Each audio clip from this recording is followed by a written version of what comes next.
السلام علیکم ورحمۃ اللہ وبرکاتہ۔ الحمد للہ رب العالمین والصلاة والسلام علی رسولہ الامین، اما بعد فاعوذ باللہ السمیع العلیم من الشیطان الرجیم، رب اشرح لی صدری ویسر لی امری واحلل عقدۃ من لسانی یفقہوا قولی۔ معزز سامعین، نماز حاجت کے بارے میں اکثر سوال کیا جاتا ہے۔ آج بھی کسی ساتھی نے مرزا جلیل صاحب نے یہ سوال بھیجا ہے مجھے کہ نماز حاجت کے بارے میں بتائیں۔ تو پہلی بات یہ ہے کہ ہم بحیثیت مسلمان اور انسان قدم قدم پر اللہ تعالیٰ کے محتاج ہیں، اس کی عنایت کے، اس کے خصوصی کرم کے، اس کی رحمت کے محتاج ہیں۔ اس لیے اللہ احکم الحاکمین میں قرآن مجید میں ہمیں یہ حکم دیا ہے کہ وَاسْتَعِینُوا بِالصَّبْرِ وَالصَّلَاةِ، اللہ سے مدد حاصل کرو۔ مدد لو کیسے؟ صبر کے ساتھ اور نماز کے ساتھ۔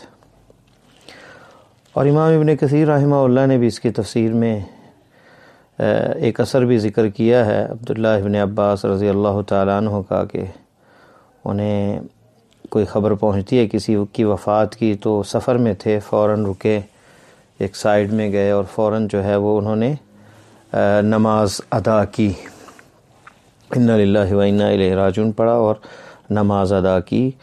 اور نبی علیہ السلام کی ابو داؤد کے اندر یہ حدیث ہے، شیخ البانی نے اسے صحیح کہا ہے،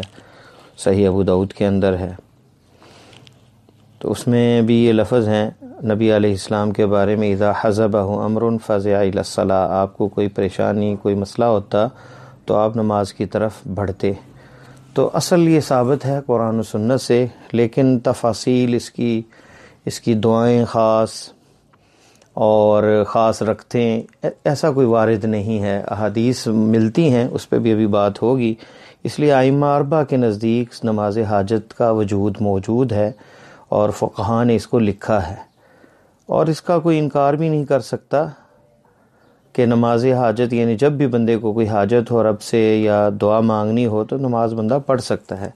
لیکن اختلاف یہاں ہے کہ کوئی خاص دعا یا خاص رکھتے یا خاص انداز،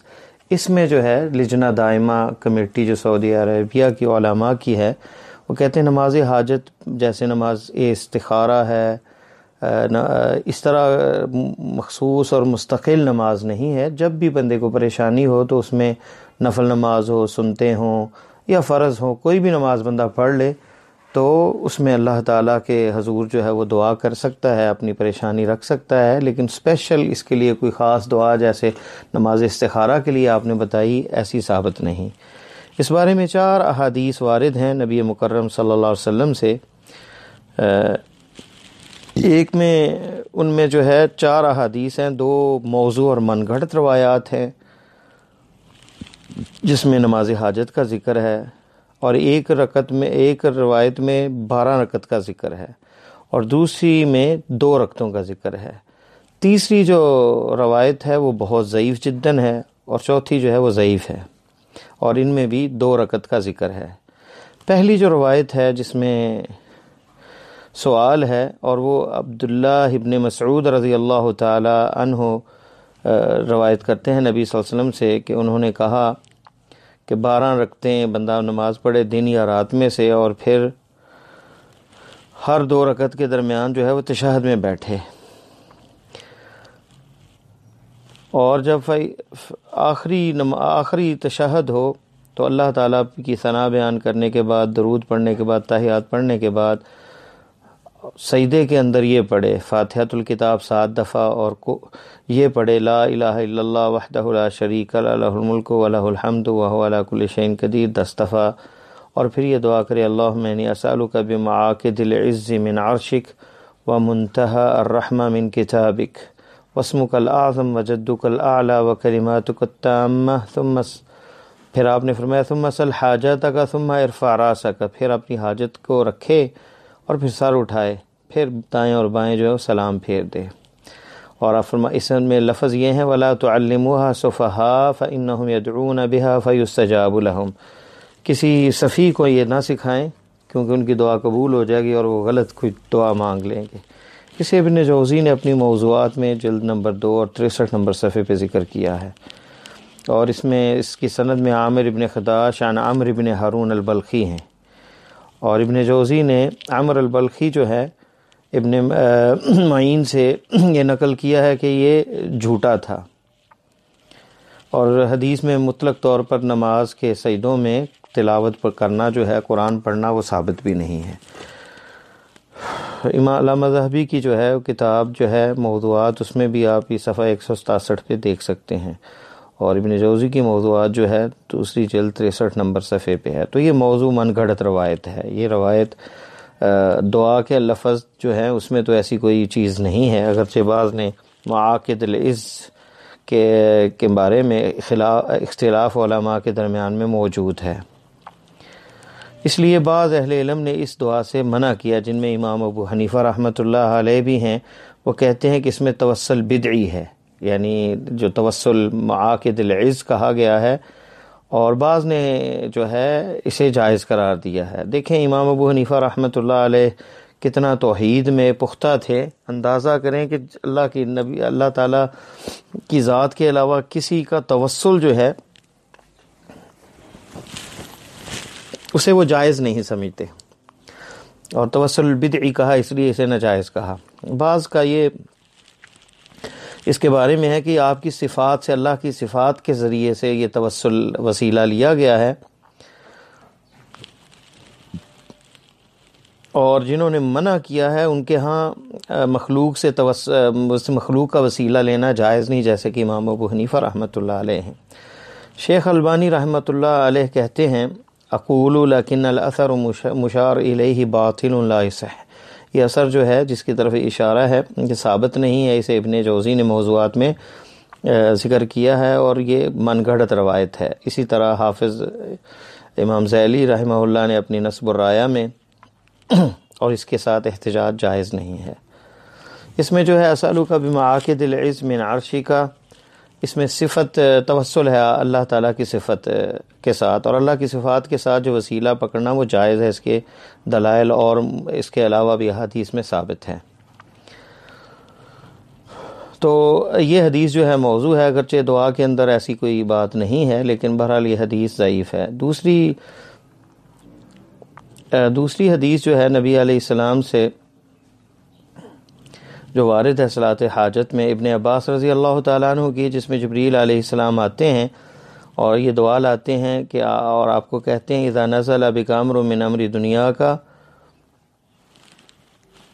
جب دنیا کا کوئی معاملہ آپ کو درپیش ہو، فقدمہن، وہ مسئلہ پیش کر کے جو ہے یہ دعا کے بعد ثم سل حاجتک، پھر اپنی حاجت کو سوال کریں اللہ سے۔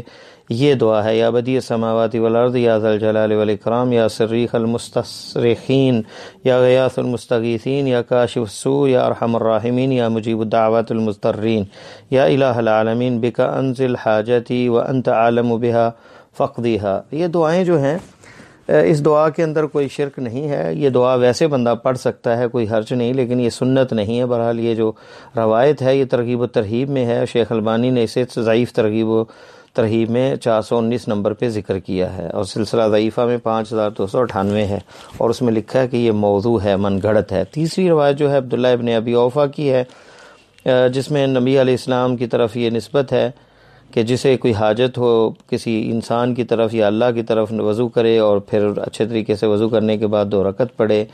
پھر جو ہے اللہ تعالیٰ کی ثنا بیان کرے، آپ صلی اللہ علیہ وسلم پہ درود پڑھے، پھر یہ کہے لا الہ الا اللہ الحلیم الکریم سبحان اللہ رب العرش العظیم الحمد للہ رب العالمین اسألک موجبات رحمتک وعزائم مغفرتک والغنیمت من کل بر والسلامت من کل اثم الی آخرہ، یہ دعا۔ اور یہ ترمذی کے اندر 479 نمبر حدیث ہے، اور ابن ماجہ میں 1384، اور امام ترمذی کہتے ہیں اس حدیث یہ غریب ہے، وفی اسنادہ مقال، اس کی سند میں کلام ہے، اور شیخ البانی نے اسے ضعیف ترغیب میں ذکر کیا ہے، ضعیف ترغیب و ترہیب کتاب میں، اور یہ حدیث بھی ضعیف ہے۔ چوتھی حدیث جو ہے انس رضی اللہ تعالیٰ عنہ کی جو ثابت ہے، نبی صلی اللہ علیہ وسلم نے کہا اے علی الا اعلمک دعا، تمہیں کہ ایسی دعا نہ سکھاؤں اگر تمہیں غم اور ہم ہو تو تم دعا اس سے کرو تو انشاءاللہ وہ دور ہو جائے گا اور تمہاری جو ہے وہ پریشانی دور ہو جائے گی۔ وضو کرو، 2 رکعت نماز پڑھو، اللہ کی ثنا اور حمد بیان کرنے کے بعد اپنے نبی پہ درود بھیجو، پھر اپنے نفس کے لیے استغفار کرو، مومنوں کے لیے پھر کہنا اللہم انت تحکم بین عبادک فیما کانوا فیہ یختلفون، لا الہ الا اللہ العلی العظیم، لا الہ الا هو لا الہ الا اللہ الحلیم الکریم، سبحان اللہ رب السماوات 7 ورب العرش العظیم، الحمد للہ رب العالمین، اللہم کاشف الغم مفرج الہم مجیب دعوت المضطرین، اذا دعوک رحمن الدنیا والآخرہ رحیمہما فرحمنی فی حاجتی۔ تو یہ دعا ہے الاخری، اسے اصبہانی نے اپنی کتاب ترغیب و ترہیب میں ذکر کیا ہے اور شیخ البانی نے اسے ضعیف کہا ہے۔ ضعیف ترغیب میں 417 نمبر حدیث ہے یہ، اور کہا اسنادہ مظلم، اس کی سند جو ہے اس میں اندھیرا ہے، فیہ من لا یعرف، اس میں کچھ مجاہیل ہیں، اور سلسلہ ضعیفہ میں 5287۔ تو یہ وہ 4 روایات ہیں جو ثابت نہیں ہے، اور تجربہ جو ہے اس چیز کی برہان نہیں ہوتی کہ بندہ اگر تجربہ یہ پڑھ لے اور اس کا کام ہو جائے وہ کہے کہ جو یہ ثابت ہے، یہ درست نہیں ہے۔ اللہ تعالیٰ کی قضاء قدر کے ساتھ بھی جو ہے ضروری نہیں ہے کہ